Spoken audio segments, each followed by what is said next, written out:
No se kuuluu hänen duuniinsa. Niin, ja mä lähden nyt Vesa viikonlopuksi Keskinenkin Ruotsiin. on halannut pieniä tyttöjä. Niin, just näin, se kuuluu hänen duuniinsa. Mutta mä lähden nyt viikonlopuksi Ruotsiin ja mä lupaan kanssa siellä halailla pikkutyttöjä. Ihan oikein, toi kuulostaa hyvältä. Ja mä laitan tonne Aamulypsyn Facebook-sivustolle sitten kuvia, kun mä halailen ruotsalaisia pikkutyttöjä. Tossa tapauksessa niin Juha Perälähän on siinä tapauksessa aika iso Thai-fani. Joo, kyllä. Koska aina käy siellä halailemassa paljon pieniä poikia. Joo, näin. Mutta... Meillä on jokaisella omat intohimon kohteet. Jees, mitä sulla? No siis parisuhdeasiaa. Joo. Mä heti aamutuimaan otin käsittelyyn aiheen, jota mä haluan tarkemmin ruotia sun kanssa. Ja mä voisin kuoria esiin parisuhdeasiantuntija Jaajo Linnonmaan ja oikeastaan jopa siis semmoisen puolittaisen doktor-herran. Noniin. Katsos, kun täällä on nyt kerrottu Helmi-palstalla, että miten mies pidetään tyytyväisenä ja tyydyttyneenä.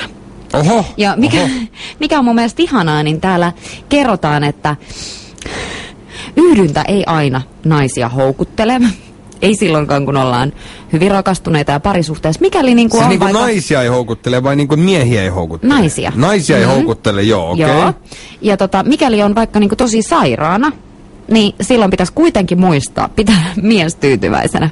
Mun mielestä tämä lähtöasetelma on tosi kiva, että räkäposkella niin silti 39 astetta kuumetta. Pakko keksiä taas jotain höyhenkutittelua. Mutta tämä perustellaan sillä, että kun me harrastetaan seksiä, enkä nyt puhu susta ja musta, vaan siis ylipäänsä, niin kehomme välittää oksitosiinia, mikä siis on tämä mielihyvähormoni, kuten tiedät. Olen puhunut tästä paljon aikaisemminkin. Mutta siis oksitoniini on tärkeää parisuhteessa sen takia, että tämän oksitoniinin myötä tämä pariskunta niin kuin sitoutuu ja klikkautuu toisiinsa. Jaha. Joo. Ja nyt sitten kehotellaan, että mikäli sä nyt oot esimerkiksi sairaana tai vaikka raskaana tai sulla on ne päivät, niin miten sä voisit sun miespuolesta rakasta? Pyllyyn, kyllä mä tiedän. Hei hyi, ei. Vaan? Tai siis joo, on sekin nyt täällä vaihtoehtona mainittu, mutta ei. Siis mä itse henkilökohtaisesti sanoin, että ei kiitos. Että en halua pyllyyn niin yhtään mitään. Mutta täältä löytyy nyt muun muassa tämmöistä seksikästä hierontaa, joka suuntautuu genitaalialueelle, olematta kuitenkaan tämmöistä niin kuin varsinaista kyynvatkausta. Kiitos apinan tästä hakkaamista. Menin jo naamaltani hieman punaiseksi, joo. Genitaalialueiden hierontaa, eroottista hipsuttelua.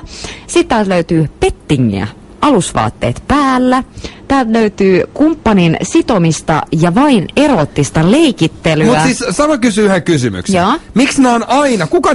Kuka näitä oikeasti antaa näitä vihjeitä? Kuka olettaa, että siis kun sä olet ollut 8 tuntia duunissa ja sit sä oot käynyt hakea lapset tarhasta ja sitten sä oot tehnyt ruoan. Siis anteeksi mä nyt kerrankin mietin tätä asiaa teidän naisten kannalta. Niin. Ja sitten te ootte siivoneet sun kodin ja te ootte laittanut kaikki viimeisen päälle. Niin sitten illalla haluatte laittaa vielä sen nahkaisen kissan sun päälle ja tulla ja antaa genitaalihieronnat miehellenne ja sitoo hänet loppujen lopuksi sit sen jälkeen niin höyhenellä kutitella hänen bolseja. Niin ei ja se mieskästä. Sen jälkeen, kun höyhenellä kutiteltu ne bolsit, tää jatkuu vielä tää lista, niin sen jälkeen sitten vuorossa on eroottinen kylpeminen. Mulla on teille naiset vihje. Mikäli sikäli te haluatte, että se kestää mahdollisimman vähän aikaa, niin harrastakaa mahdollisimman harvoin. Mutta tää on ihan mielenkiintoinen. Täällä on tämmönen, siis, tähän on pakko uskoa, seksologi Logan Lefkoff ja seksikirjailija Ian Kerner.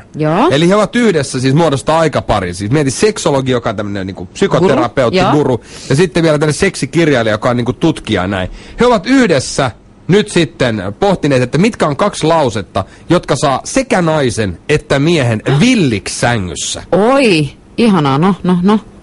Anna tulla. Ja kestääks mä nää? No en mä tiedä, siis en tiedä. Mutta tässä tää toinen on tämmönen näin kuin, että rakastan sitä, kun nuolet nännejäni. Silleen... Joo, kumman suusta tää tuli? Joo, no ei siinäkään mitään, mutta tää on mun mielestä paras tää näin. Siis tää on yksinkertainen, mutta tehokas lause. Näin tätä on mainostettu täällä. Saan aivan pian. Se kuulemma saa ihan kuumaksi. Mä vaan mietin silleen, että kun mä itse esimerkiksi nyt harrastan seksiä. Sä saat niin pian. Niin siis mä sanon jo ennen kuin mä oon tullut sisään. No, siihen kohtaan vinkkaa silmään. By the way, mä saan aivan pian. Ja noin ja kiitos ja näkemiin. Taksi! Vaikka Kanon uunissa.